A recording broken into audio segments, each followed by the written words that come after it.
حضرت ابو سعید خدری رضی اللہ تعالیٰ عنہ حدیث کے راوی ہیں، بخاری میں موجود ہے، ارشاد فرماتے ہیں کہ ہم ایک سفر پہ تھے، واپس آ رہے تھے، ایک جگہ رات کو قیام کیا، سونا تھا، بستی تھی، بستی کے لوگوں نے نہ کھانا پوچھا نہ پانی پوچھا، کوئی ضیافت نہیں کی۔ آدھی رات کا وقت آیا تو ایک بندہ دوڑا دوڑا آیا، کہنے لگا ہمارے سردار کو بچھو نے کاٹ لیا ہے، تم میں سے کوئی بندہ دم درود کر لیتا ہے؟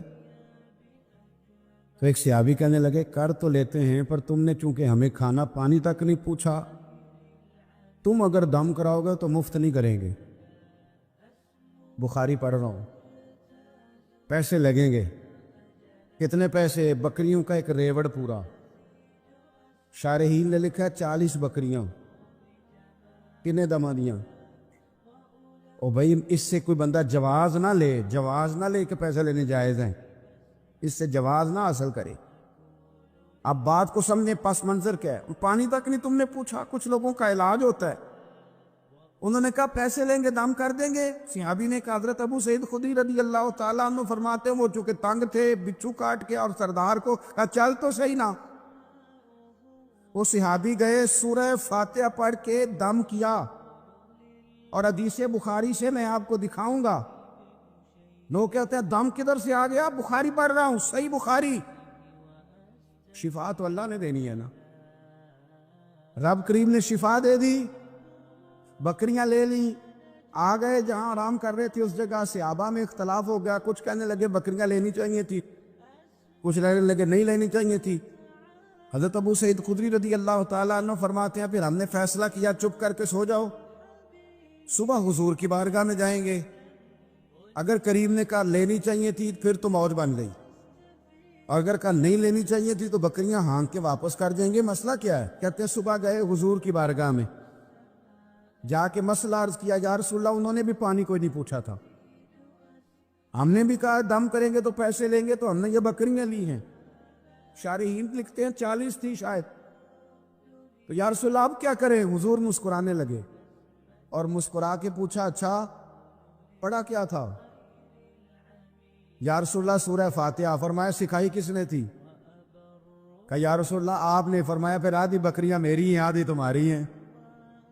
اگر آج یہ ارادہ کر لینا کہ ہم نے لوگوں کو آسانیاں دینی ہیں، تو میرا یہ خیال ہے کہ صبح خیر نہیں خیر کثیر بٹنی شروع ہو جائے۔ اگر ہم یہ ارادہ کر لیں کہ میں نے لوگوں کو آسانیاں، وہ ہمارا مزاج نہیں نا، ہم آسانی لینا چاہتے۔ اگر ہم بحیثیت مسلمان تھوڑی تھوڑی خدمات سر انجام دینا لگے، تھوڑا تھوڑا سوچنے لگے، لیکن رسول کریم کی سوچ مبارک کیا ہے؟ بدر کے لوگ قیدی ہو کے آ گئے، کفار تھے وہ۔ اب حضور نے فرمایا فیصلہ یہ ہوا مجلس شورا میں صحابہ کی میٹنگ میں کہ فدیہ دیں گے اتنے پیسے تو آزاد کر دیے جائیں گے۔ کچھ لوگ ایسے تھے جو فدیہ نہیں دے سکتے تھے لیکن حساب کتاب لکھنا پڑھنا جانتے تھے۔ اب حساب کتاب کی تو دین میں بھی ضرورت ہوتی ہے نا، آپ کو وراثت تقسیم کرنی ہے، کئی کام کرنے ہیں، تو نبی پاک علیہ الصلوۃ والسلام نے بھی نا وہاں امت کا سوچا، اور میں تم اس طرح کرو مسلمانوں کے 10 بچوں کو لکھنا پڑھنا سکھا دو، میں تمہیں آزاد کر دیتا ہوں۔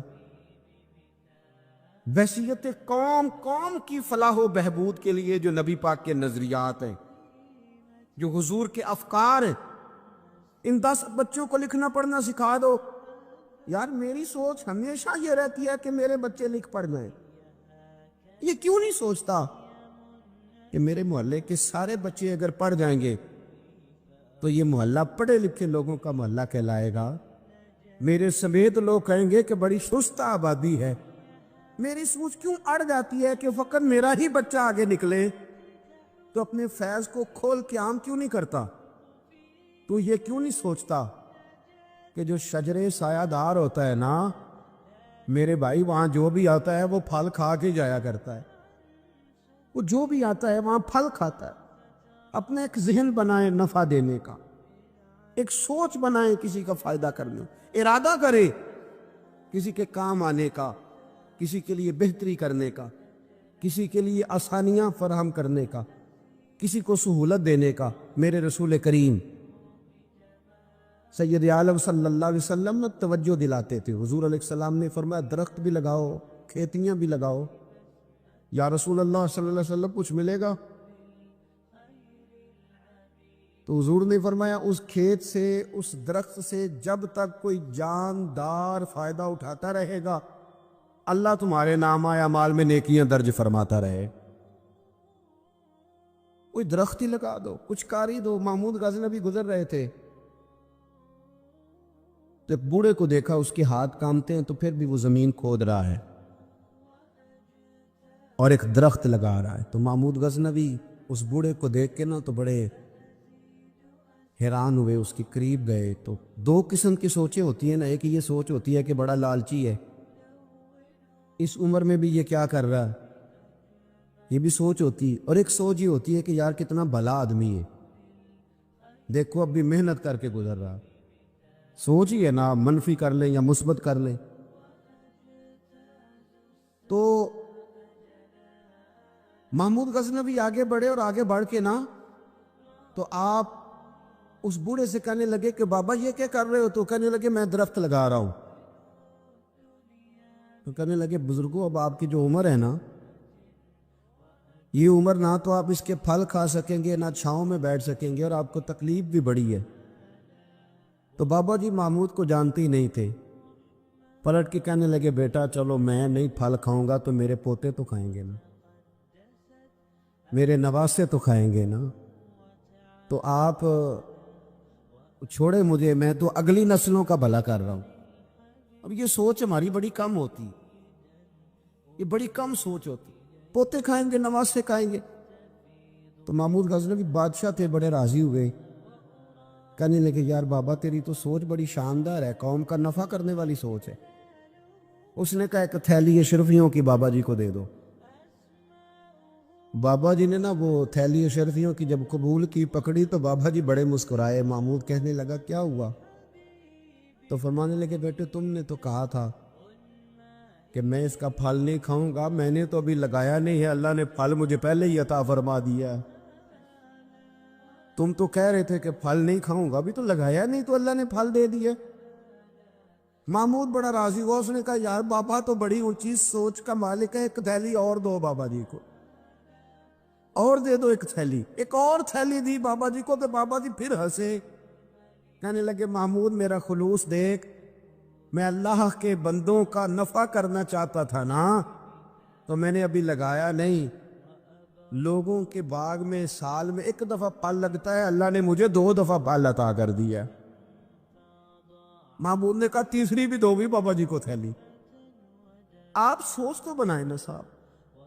ہم یہ سمجھتے ہیں کہ شاید یہ محدود ہو جائے گا، میں کسی کے بچے کو پڑھا دوں گا تو شاید وہ میرے بچے کا نصیب لے اڑے گا، میں کسی کو کچھ دے دوں گا تو شاید وہ ادھر سے آ کے نا تو ہمارا کام خراب کر جائے. او بھائی ایسا نہیں ہوتا، اس کو سمجھ. میرا رب تو بڑا کریم ہے، تو بانٹتا جاتا ہے تو اللہ تجھے نوازتا جاتا ہے، تو دیتا جاتا ہے تو اللہ تجھے عطا کرتا جاتا ہے. آپ یہ ذہن بنائیں، کسی کا فائدہ کرنے کا، کسی کا نفع کرنے کا، کسی کو کچھ دے ڈالنے، کسی کے اوپر رحمت کی برکھا برسانے کا آپ ارادہ کریں، اللہ تبارک و تعالیٰ آپ کو نواز دے گا. ہم جہاں بیٹھے ہوتے ہیں نا لوگوں کو ہماری ضرورت ہوتی ہے. حضرت عبداللہ ابن عمر رضی اللہ تعالیٰ عنہ نے 100 دینار الگ کر کے رکھا ہوا تھا، پورا 100 دینار، بہت بڑے پیسے ہوتے تھے اس زمانے میں. تو آپ کے بچے کہتے کہ ابا جی یہ پیسے سائڈ پہ کیوں رکھے ہوئے ہیں؟ تو فرماتے پتر یہ میں نے لوگوں کو ادھار دینے کے لیے رکھے ہوئے. خاصی مشکل بات نہیں کر دی میں نے، ہماری تو دکانوں پہ لکھا ہوا ہے ادھار بند ہے، موٹا کر کے لکھا ہوا ہے ادھار بند ہے، یعنی نقد والے آ جاؤ، ادھار والے بالکل نہ آنا. تو ادھار کون لیتا ہے؟ امیر آدمی. او بھائی سنیں، ادھار کون لیتا ہے؟ غریب آدمی. اور ہمارا کیا حال ہے کہ ہم کہتے ہیں بھائی وہ یہ نہیں کہہ رہا کہ مجھے بھیک دے دو، وہ کہہ رہا یار ذرا مہربانی کرو. میں نا یہ مجھے ایک دوست کہنے لگے کہ وہ کیا بنا ہے، سنا تھا ایک شخص کو پھانسی ہونے لگی، عدالت کا فیصلہ ہے. میں نے کہا یہ وہ لوگ تبصرہ کرتے جو پیٹ بھر کے روٹی کھاتے ہیں، یہ ان لوگوں کا تبصرہ ہے. وہ پیٹ بھر کے روٹی کھاتے ہیں، رات تبصرہ کریں گے، فیس بک پہ اپنی رائے دیں گے.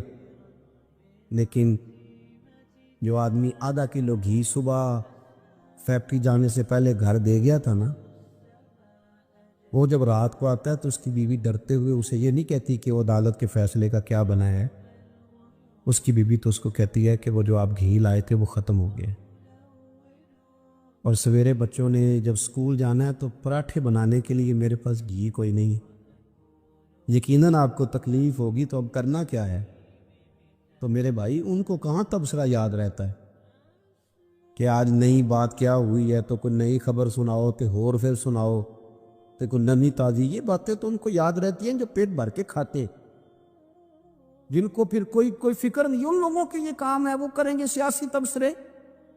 وہ کسی شخص نے کیا خوب کہا تھا کہ غربت نے میرے بچوں کو تہذیب سکھا دی، اب سہمے ہوئے رہتے ہیں شرارت نہیں کرتے. غربت نے میرے بچوں کو تہذیب سکھا دی، وہ اب سہمے ہوئے رہتے ہیں. وہ شرارت نہیں کرتے. وہ نہیں شرارت کرتے اس لیے کہ وہ تو کونے میں لگے بیٹھے ہیں کہ کسی غریب کا کھلونا نہ ہمارے ہاتھ سے ٹوٹ گیا. وہ سہمے ہوئے رہتے، وہ شرارت نہیں کرتے. تو میرے عزیز، حضرت عبداللہ ابن عمر 100 دینار ہے. ابا جی یہ کس لیے ہے؟ تو فرماتے یہ میں نے ادھار دینے کے لیے رکھا ہوا ہے. حضور کیا مطلب؟ فرمایا میرے نبی پاک علیہ السلام نے فرمایا ہے کہ کسی بندے کو تم نے اگر قرض لینا ہو نا، تو وہ غریب ہو تو اس پر تم آسانی کرنا، اور جتنے پیسے تم نے لینے ہوئے اگر وہ تنگ دست ہو تو آسانی کرنا. فرمایا جتنے پیسے تم نے لینے ہوئے، جتنے دن گزر گئے، اللہ روزانہ اتنے پیسے صدقہ کرنے کا تمہیں ثواب عطا فرمائے گا.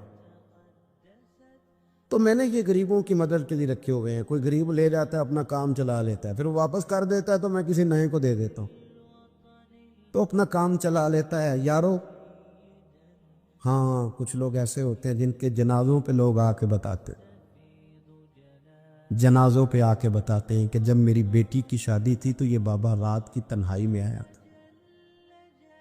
جنازوں میں آ کے لوگ بتاتے ہیں کہ ہاں فلانی سردیوں میں جب میرے کپڑے میرے پاس موجود نہیں تھے تو یہ آیا تھا مجھے جوڑا دینے.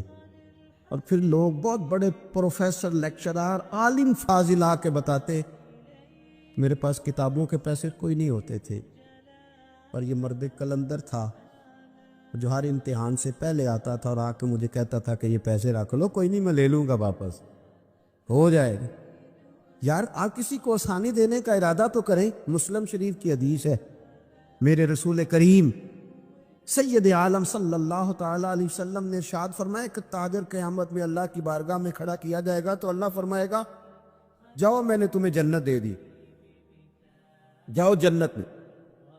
تو پتہ تو سارا ہے نا سردار نکیتیاں میں. تو وہ اللہ کے حضور حاضر ہو کے عرض کرے گا مالک میں تو اپنی خطائیں جانتا ہوں کتنی زیادہ ہیں، اللہ میں تو مستحق نہیں تھا، تو میرے مالک یہ جو کرم ہوا ہے اس کا سبب پوچھ سکتا ہوں؟ سبب کیا ہے اس کرم کا، اس رحمت کا؟ تو رب کریم ارشاد فرمائیں گے کہ جب تم نے دکان پہ جو سیل مین رکھے ہوئے تھے، جب تم ان کو بھیجتے تھے لوگوں سے پیسے لانے کے لیے، کیا ریکوری کرنا کہتے ہیں کہ گرائی بھی عقید ہے، تو وہ جب تم بھیجتے تھے لوگوں کو تو کیا کہہ کے بھیجتے تھے؟ ذرا بتاؤ تو صحیح. تاجر ہے، سادہ آدمی ہے، تو وہ کہتا ہے اللہ میرے دل میں تیرے بندوں کا بڑا خیال تھا تو میں یہ کہہ کے بھیجا کرتا تھا کہ جس کے پاس ہوئے اسے لے لینا، اور جو تنگ دست ہوا نا اسے تنگ نہ کرنا، اگلی دفعہ لے لیں گے. تو رب کہیں فرمائے گا تو میرے بندوں پہ آسانیاں کرتا تھا تو میں تیرے اوپر آسانی نہ کروں؟ یہ مسلم شریف کی حدیث ہے، میں آسانی نہ کروں؟ وہ تیرا یہ لفظ کہ جو تنگ دست ہے اسے وسعت دے دو، کوئی نہیں کل پرسوں ترسوں آ جائے گے. فرمایا بس اسی کی برکت سے آج میں نے تجھے جنت دینے کا ارادہ کر لیا. میں کبھی کبھی محسوس کرتا ہوں ہمارے احساسات میں تیزی کے ساتھ تنگی آئی، سوچ کا دائرہ کار محدود ہوا، محدود. کہ ہم تھوڑے سے مذہبی لوگ ہیں نا، ہر آدمی کا اپنا شعبہ ہوتا ہے، آپ کا بھی شعبہ ہوگا. لوگ کہتے ہیں حضرت جی ٹائم دے دے، سیالکوٹ میں فلانی جگہ پہ محفل کرنی ہے، تو میں کہتا ہوں کہ یار وہاں محفل ہوتی ہے وہیں آ جانا. کہتے نہیں ہم نے اپنی کرنی ہے. تو میں کہتا ہوں وہ کس کی ہے؟ یعنی وہ جو آپ نے اپنی کرنی ہے، یعنی اس مسجد میں آپ آئے تھے تو اب آپ اس مسجد میں بھی آئیں. تو صاحب میں آپ کے محلے میں آتا، جی وہ مسجد جو تھی نا وہ جنوب والی تھی، اب شمال والی میں ٹائم دے. وہ ان کی مسجد میں آپ آئے تھے، فلانے علامہ صاحب کی، ہماری تو نہیں آئے. اور میں نے کہا یار بس کرو، مسجدیں بھی اب تقسیم ہونے لگ گئی ہیں، یہ بھی تقسیم ہوگی کہ وہ اس کی اور یہ اس کی ہے. یعنی آپ اندازہ کریں کہ ہماری یہ سوچ ہے کہ اس میں بھی کہیں کوئی ایسا عنصر نہ ہو کہ کوئی اجتماعیت کہیں نظر آ جائے. اور یار ایسے تو نہ کرو، یہ ایک مذہبی اجتماع ہوتا ہے، اس کے اندر بھی لوگ کہتے ہیں کہ انتظامیہ دعوت دے گی. یہ کس کے دین کا کام ہو رہا ہے؟ اللہ اور اس کے رسول کے. تو اس کی انتظامیہ کچھ 6 بندوں پہ مشتمل ہونی چاہیے کہ ساری امت انتظامیہ ہونی چاہیے. لیکن ہم نے نا یہاں بھی تقسیم کر لی، یہاں بھی گروہ بندی کر لی، یہاں بھی ہمارا مزاج اور طرح کا بن گیا. اگر آپ کا دل بڑا ہو جائے، تھوڑا اللہ کے بندوں کو آسانی دے. میں کہا کرتا ہوں جنت بہت بڑی ہے میرے بھائی، مہربانی کر ذرا دوسرے کو بھی جگہ دے، وہ بھی جنت میں داخل ہو جائے. وہ بڑی وسیع ہے، تو تھوڑی مہربانی کر، اتنا محدود نہ کر اس کو، تھوڑی سی نا آسانی کر. اللہ بڑا کریم ہے، جگہ دے انشاءاللہ تعالیٰ. جو کسی اور کا مرید ہے وہ بھی جنت میں جائے گا اللہ کی فضل، وہ بھی جائے گا، پر تھوڑی گنجائش دے، مان لے کے وہ بھی جائے گا. نے تو بڑا محدود کر کے رکھا ہوا، میرا خیال ہے مشکل سے 25-30 لوگ ہیں اگر ہم جانے تو اپنے محلے میں سے، باقی تو سب کے لیے ہم نے بین کر دیا. خدا را یوں نہ کرے، اس سے دقت ہوگی. داتا گانجی بخش علی حجویری رحمت اللہ تعالی علیہ کشف المعجوب میں فرماتے ہیں کہ ایک شخص نہ پہاڑ کی چوٹی پہ عبادت کرتا تھا، تو لوگ اس سے ملنے کے لیے جایا کرتے تھے. تو رستے میں نا ڈھلان بڑی سخت تھی، لوگ اس کے اوپر سے جب چڑھ کے جاتے نا تو اکثر لوگ گر جاتے. اس کے دل میں ایک دن خیال آیا کہ یہ ڈھلان نہ ہوتی تو کیا ہوتا. تو رب کریم نے اس وقت کے پیغمبر علیہ السلام کو وہی فرمائی کہ اسے کہو تو میری تخلیق پہ اعتراض کرتا ہے، نہ ہوتا تو کیا ہوتا. فرمایا اسے کہہ دو کہ تیرا نام میں نے اپنے نیک بندوں کی صف سے کاٹ کر نافرمانوں کی صف میں لکھ دی. وہ کہہ دو. اللہ کے نبی نے پیغام دیا تو وہ سجدے میں گر گیا. وہ تجھے کیا ہوا؟ کہنے لگا حضور آپ نے کہا ہے نا کہ اللہ نے میرا نام لیا. میں کہاں اور میرے رب نے میرا نام لے لیا ہے. حضور چلے میں تو سمجھتا تھا میں کسی کھاتے میں نہیں، اللہ نے میرا نام لے لیا، یعنی میرا نام. اسے تو وجد ہو گیا. وہ پیغمبر کی بارگاہ میں عرض کرنے لگا حضور آپ میرا پیغام اللہ کی حضور عرض کر دیں گے؟ کہا ہاں میں کہہ دوں گا. تو وہ عرض کرتا ہے حضور اللہ کی بارگاہ میں یہ عرض کیجئے کہ یا اللہ میرے لیے جہنم کا فیصلہ تو ہو ہی گیا ہے، لیکن مالک میرا دل کرتا ہے کہ میرا وجود اتنا بڑا کر دے، اتنا بڑا کر دے، تو قادر ہے اتنا بڑا کر دے کہ ساری دوزخ میں ہی پورا آ جاؤں. اللہ میرا دل نہیں کرتا تیرا کوئی اور بندہ جہنم میں جائے. میری طبیعت نہیں مانتی کہ تیرے محبوبوں کا کلمہ پڑھنے والے، تیرے نبیوں کا کلمہ پڑھنے والے دوزخ میں چلے جائے. اللہ تو ساری دوزخ میرا وجود بڑا کر کے نہ تو بھر دے. آواز قدرت آئی، نبی سے فرما دیجئے کہ یہ اگر میرے بندوں سے اتنا پیار کرتا ہے تو میں اس سے پیار نہ کروں. اسے کہہ دیجئے اس کے گناہ بھی بخش دیے، اسے ولیوں میں بھی شامل کر لیا، اور قیامت میں یہ جس جس کی سفارش کرے گا اللہ سب کو جنت عطا کر دے گا. پر یہ ہے کہ پروگرام ہی نہیں ہے. حضرت خواجہ حسن بصری رضی اللہ تعالیٰ عنہ یہ حضرت علی کے شاگرد ہیں، مولا علی شیر خدا کے شاگرد ہیں.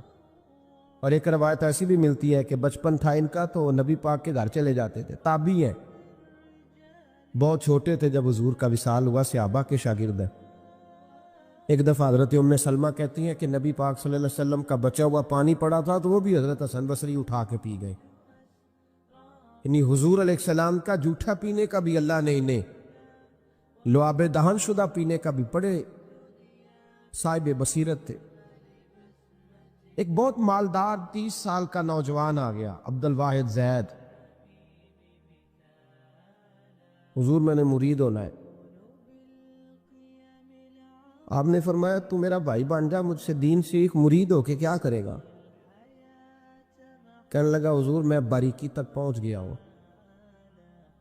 بھائی تو شریک ہوتے ہیں, تو مجھے بھائی نہ بنائے, مجھے غلام بنائے. تابع داری وہی کر سکتا ہے جو غلامی کرے. بھائی تو شریک ہوتے ہیں, وہ تو مقابلہ کرتے ہیں, غلام بنائے. حضرت حسن بصری, حضرت عبد الواحد بن زید رحمۃ اللہ علیہ فرماتے ہیں میں کروڑ پتی تھا, ہیرے جواہرات کا ٹھکانہ ہی نہیں تھا. تو حضرت حسن بصری رحمۃ اللہ علیہ فرمانے لگے تیرا میرا سٹیٹس ایک نہیں, تو میرا غلام کیسے بنے گا؟ تیرے گھر میں تو خود 20 غلام ہے, تیرا میرا سٹیٹس نہیں. میں غریب آدمی ہوں, ایک وقت کھا لیتا ہوں, 2 وقت بھوک کاٹ لیتا ہوں, تو شہزادہ ہے, سٹیٹس نہیں بنے گا. عبد الواحد بن زید گھر گئے, اپنے غلاموں کو کھڑے کھڑے آزاد کر دیا, رشتہ داروں کی لسٹ بنائی, سب کو دعوت کھلائی, جو گھر کے اندر مال دولت تھا ان میں بانٹ دیا, باقی پڑوسیوں کو دے دیا. جو کپڑے پہنے ہوئے تھے وہ بھی اتار کے صدقہ کیے. ٹاٹ کا لباس پہن کے حضرت حسن بصری کے سامنے آ کے کھڑے ہوئے. خواجہ حسن بصری نظر اٹھائی, کہا اچھا یہ حال کیسے ہو گیا؟ کہا حضور ہر شے بیچ آیا ہوں. کہا کیوں؟ فرمانے لگے آپ نے کہا تھا تیرا میرا سٹیٹس نہیں, اب تو ایک ہو گیا ہے نا, اب تو سٹیٹس ایک ہو گیا نا, اب غلامی ملے گی. آپ نے فرمایا 3 شرطوں پہ قائم رہنا, 3 شرطوں پہ. ایک, اللہ والوں پہ زندگی میں اعتراض نہ کرنا. کبھی اللہ تعالیٰ کے بندوں پر اعتراض, کوئی چیز نظر آئے بھی تو شکوہ نہ کرنا, سمجھ لینا کہ میری نگاہ کی غلطی ہے. اور دوسرا, روز اپنے اوپر محنت کرنا, محبت کم نہیں ہونی چاہیے, بڑھنی چاہیے. اور تیسرا فرمایا مجھے کہنے کی ضرورت نہ پڑے, کہنے کی ضرورت, تجھے اشارہ سمجھ جانا چاہیے. عبد الواحد بن زید کہنے لگے حضور ملے گا کیا؟ آپ فرمانے لگے یہ تیرا مطالبہ بھی غلط ہے, وہ تو بعد کی بات ہے, ملتا کیا ہے. غلامی میں آ گئے. فرماتے ہیں 30 سال نوکری کی حضرت کی, 30 سال. لوگ کہنے لگے بابا پھر ملا کیا؟ فرمانے لگے تم نے بھی مطالبہ غلط کیا ہے, یہی تو میں کر بیٹھا تھا. کہا ملا کیا؟ آپ فرمانے لگے میرا اس وقت حال یہ ہے کہ لوگ دعا کر کے رب سے لیتے ہیں, میں دعا نہیں کرتا, ابھی میں سوچتا بھی پورا نہیں, میرا رب وہ چیز پہلے مجھے عطا فرما دیتا. اب بغداد کے لوگ کہتے ہیں بغداد میں قحط پڑ گیا, بارش نہیں ہوتی تھی, بارش نہیں ہوتی تھی. کٹھے ہو کے سارے گئے, آپ بغداد آئے ہوئے تھے, کٹھے ہو کے لوگ گئے. کہا حضور بارش نہیں ہوتی, مہربانی فرمائیں. تو کہتے ہیں لوگ آ کے بیٹھے ہیں میرے پاس, بارش کی دعا کر دیں. حضرت عبد الواحد بن زید کہنے لگے اے اللہ, تجھے پتہ ہے یہ میرے دروازے تک آ گئے, پہنچ گئے, ابھی تک بارش نہیں آئی, اور لفظ پتہ کیا ہے؟ کہنے لگے تجھے واسطہ میری اس عقیدت کا جو مجھے حضرت حسن بصری کے ساتھ ہے, اس عقیدت کا واسطہ, مجھے رسوا نہ کر. انہیں بھیجا کیوں تھا اگر برسانی نہیں تھی؟ دعا دیکھیں, محبت کے رنگ میں دعا ہو رہی ہے, واسطہ بھی محبت کا دیا جا رہا ہے. بغداد کے لوگ کہتے ہیں بس حضرت کے جملے بھی پورے نہیں ہوئے, رب کریم نے بارش عطا فرما دی. جملے بھی پورے نہیں ہوئے, اللہ نے بارش دے دی. محبت, پیار, سال میں 1 دفعہ حج ہوتا ہے, اور میرے نبی پاک علیہ السلام نے فرمایا تو خوش ہو کے محبت سے ماں باپ کا چہرہ دیکھ, اللہ کامل حج کا ثواب عطا کرے گا.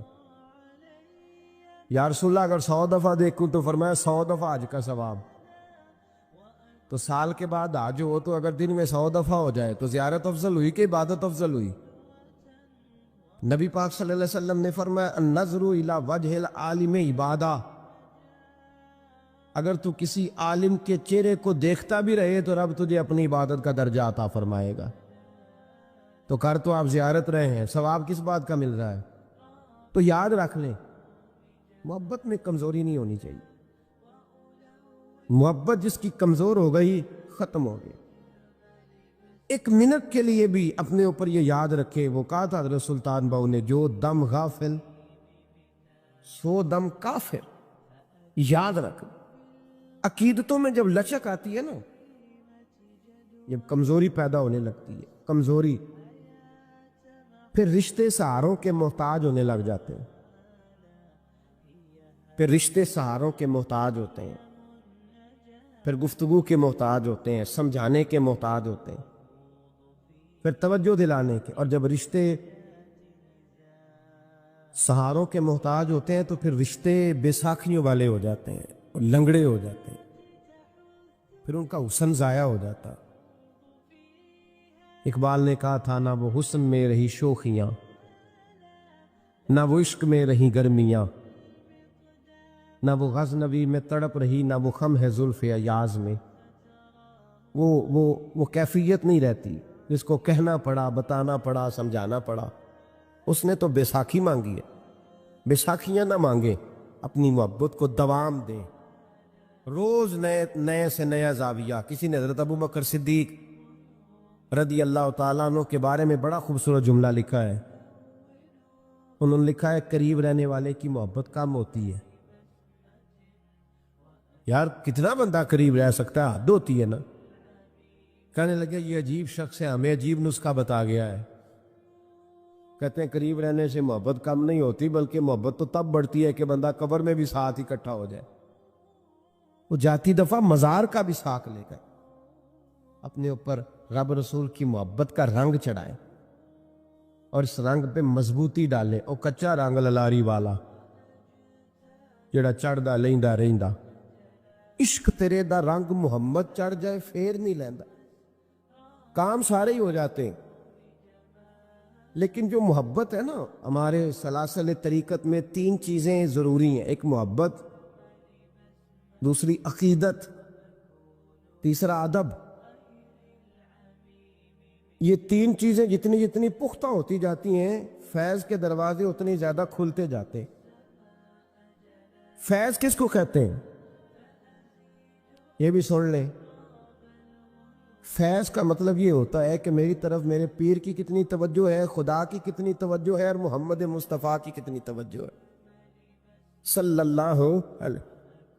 میں کس قدر توجہ کرا پایا ہوں، ان کا کرم میری جانب کتنا ہے۔ محبت والے پہ توجہ کتنی ہے، محبت والے پہ۔ تمام صحابہ کو میرے نبی پاک صلی اللہ علیہ وسلم نے فرمایا میرا ابو بکر اس طرح ہے کہ میں ابو بکر میں سے ہوں، ابو بکر مجھ سے ہے۔ عمر کو دیکھ کے شیطان رستہ بدل جاتا ہے، عثمان سے فرشتے حیا کرتے ہیں، جس کا میں مولا اس کے علی بھی مولا۔ فضیلت بیان کی، ان تمام صحابہ نے عمل کیے ہیں، بدر میں گئے، احد میں گئے، خندق میں گئے، حنین میں گئے، ان کے اعمال ہیں۔ حضرت ویسے کرنی رضی اللہ تعالیٰ عنہ کا کوئی اس طرح کا عمل نہیں، نہ تبلیغ میں، نہ جہاد میں، نہ کسی اور جگہ۔ مجبوری بڑی تھی، یہ سارے عمل اس لیے۔ اب یہاں کوئی بندہ یہ ترجمہ نہ کر لے کہ جی عمل نہ کرو خالی محبت کرو، ان کی مجبوری تھی۔ ان کی والدہ علیل تھی تو ان پر پابندی تھی، حضور کے حکم کی، وہ آئے نہیں، لیکن محبت جوش پہ تھی تو محبوب نے باقیوں کا اجر بیان فرمایا۔ کرن کی طرف منہ کر کے حضور نے اپنے گریبان مبارک کے بٹن کھول لیے اور ٹھنڈی ٹھنڈی آہیں بھرنے لگے۔ یا رسول اللہ کیا ہوا؟